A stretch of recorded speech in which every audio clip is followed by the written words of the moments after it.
Hey, and welcome back to the channel, or welcome to the channel. Either way, I'm so glad you're here. I'm Nick, and I talk about things I'm interested in. Today, that's going to be more on the gaming side of things, specifically my thoughts on choice in-game and whether or not we should have the somewhat obsessive focus that we do on that choice. So, let's get into it.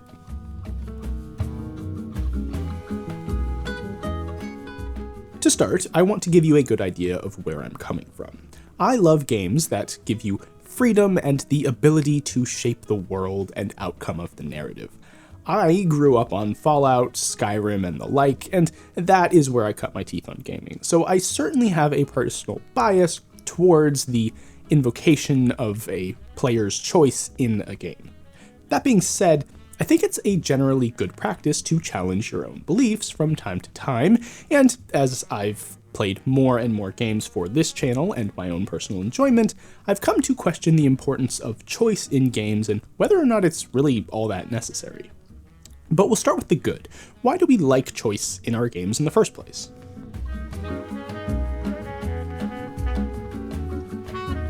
Well, choice feels good. It's kind of the most basic gaming mechanic, aside from maybe walking. You'll be hard-pressed to find a game that doesn't employ some kind of choice mechanic. Even something as simple as what to do next is usually left to the player, and when it isn't, it's often bemoaned as hand-holdy and far too linear. And that's an understandable place to be. No one likes an overly long and patronizing tutorial in a game, and even people who know nothing about gaming will generally get bored and leave a game if it has constant tutorials which just tell you what button to press and what to do next. Part of the fun of a game is the puzzle solving that you can engage in. The process of having an idea, testing it out, figuring out you were way off base, and trying something else with the new information that you have. And that is part of the reason that it's so hard to strictly define what a puzzle game is. I mean, we all know intuitively if we see one, but it's kind of like gender. If you try to give it a hard definition, you're either going to be leaving out a bunch of titles, or you're just going to make it so broad that every game will fit into it, thus demonstrating the futility of even trying to define it. But there is a reason we keep seeing these kinds of mechanics in games we love. We have evolved in many ways to solve puzzles. That's kind of what gave our ancestors the ability to outlive and outcompete all the other animals, and, to a certain extent, break free from the need to really evolve. Now, that's a massive oversimplification, I know, so biologists and anthropologists in the audience, if you're out there, I know I'm doing a massive disservice to your profession, but please just roll with it for the sake of the video. My point is that our brains evolved to see patterns and learn from them and take advantage of them to help us. And that is something our brains are positively rewarded for. So it's not much of a surprise that being able to make those important choices in a game, when we're playing a game, it just kind of feels natural. And on top of the bioessentialist reasons we like choice in our games, it's also something that lines up pretty well with how a lot of people like to see the world. Lots of us really highly value our agency, and most world religions have built up around the idea that we have that agency. And despite the protests of the deterministic universe theory, it's something that aligns really well with what we want to be true. We want to think that our choices are our own, and that we have the ability to decide what happens to us. So this really is a deeply ingrained desire, and it's one we've built up a great deal of value for. And barring any extreme philosophical hypotheticals, it's difficult to imagine a scenario where having a choice in what goes on in the world would be a bad thing. It just intuitively feels right. Especially in a world that we build every aspect of ourselves. Why would I want to spend time in a game that forces its will on me? If I want to go check out that abandoned house and see what's in it, I should damn well be able to. And there are very good arguments for that standpoint. Choice is one of the key things about video games that separate them from almost every other medium. Aside from tabletop gaming, there really isn't any other form of media which lets you take control over the narrative the way that video games do. Sure, you could argue that choose-your-own-adventure books do just that, but even then, you only have a set number of choices that you can make. No matter what choice you think you're making, the author has already thought about it and constructed a narrative path around that choice. So is that even really your choice? Giving the player the ability to just totally ignore or break your main narrative path is one of the foundational factors that makes video games unique. And it gives the player a deeper feeling of immersion, which is one of the most vocally coveted experiences a player can have if you ask them. But, as with most things we just take for granted, if we take a deeper look at it from a more objective standpoint, there are lots of very good arguments against us getting to just go buck wild and do whatever we want in a game. So let's take a look at what those might be.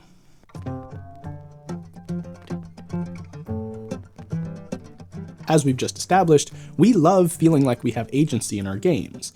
However, that agency can come at a price. Imagine a game where you really did have full control and really did have the choice to go anywhere and do anything that you wanted. Not only would that game be absolutely massive and just utterly destroy any hardware you throw at it, but it also probably wouldn't really be any fun. Like, sure, it might be fun for a few hours, running around, messing with everything, but after that initial experimentation wore off, you'd be left wondering, well, now what? What are you supposed to do in this game? Well, the answer is, whatever you want. But that's a pretty hard question to answer for most people. I'm sure you, anonymous YouTube viewer, know exactly what you want to do, and you would love a game like this and never play anything else. And that's great for you, but I would wager a guess most people wouldn't have that experience. I think most people would drop into that kind of world and, after a bit of fun chaos, just kind of pull a John Travolta and never touch it again. While we might instinctively say that choice is good and open worlds are always better than fenced-in linear ones, once we're actually in that open world, we often find ourselves at a loss for what to do. Now, this isn't to say that there are no good examples of open world, open-ended games with plenty of choice in them. Breath of the Wild and Tears of the Kingdom are two great examples of how you can do open worlds well.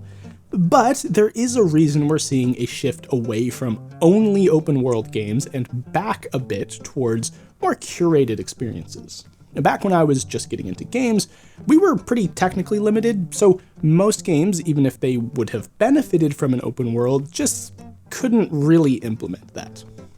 And as we gained more and more ability to create massive, sprawling open worlds, it seemed like every developer was shoehorning them into any title they could reasonably justify, and the market was responding pretty positively. But what we've come to find after that very insightful experiment is that just adding an open world doesn't make a bad game magically good.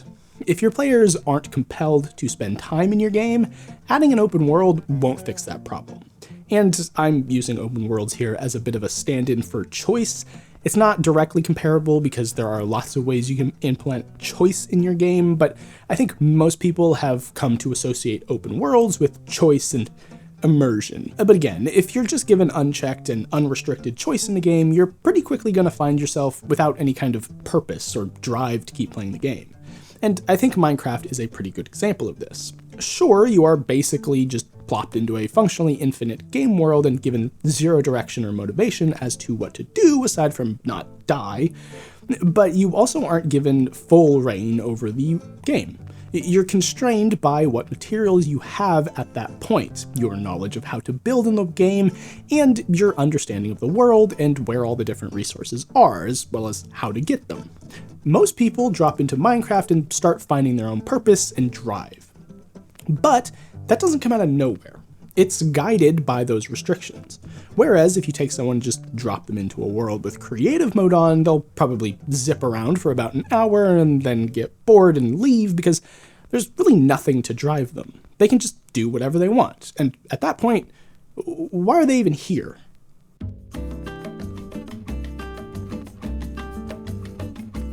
We as humans are constantly on the lookout for meaning, and like it or not, a lot of us gather meaning from a struggle. Now, I'm personally an atheist, so I don't attribute that struggle a teleological purpose. However, regardless of where you stand on that, we all have to face the fact that life does come with struggles.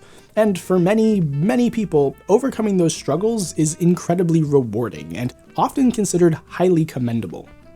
Whereas people like billionaires who effectively don't have those same struggles that a lot of us do are oftentimes looked down on because their life has no real meaning, no purpose. If they don't have anything to overcome, what's their point of being? Now, I'm not going to say I wholly agree with that stance. I think everyone has struggles and things that they need to overcome, no matter what it might look like to us on the outside, but my point is to demonstrate the dichotomy. The fact that people have a tendency to attribute great value to overcoming obstacles through their own intrinsic attributes, like skill or how smart you are. We can see this again in those who simply pay to win at a competitive game, and how they're mercilessly ridiculed by other players playing that game. And sure, you could try to make the argument that those people are just jealous because they simply can't pay to win, but I don't really think that that holds water. Just logically speaking, why are you playing this game? In a competitive game like the one I'm talking about, where the ultimate point is to win, did you really win if you just sat there and let the computer kind of do all the work for you? No, I think most of us would agree you absolutely did not win in any meaningful way. Sure, your name is on the leaderboard at number 1, but you didn't really earn it. But the utilitarian might say, what really is the difference there? If the ultimate point is to get to the number 1 spot on the leaderboard, what does it matter how you got there?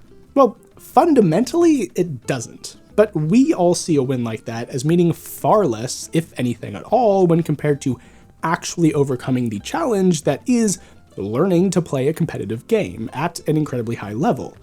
And if there is no roadblock to overcome, nothing to get better at, nothing to drive you forward, what's even the point of playing that game? If you're simply allowed to run amok with choice and do whatever you please, you're going to wind up not doing much of anything, right?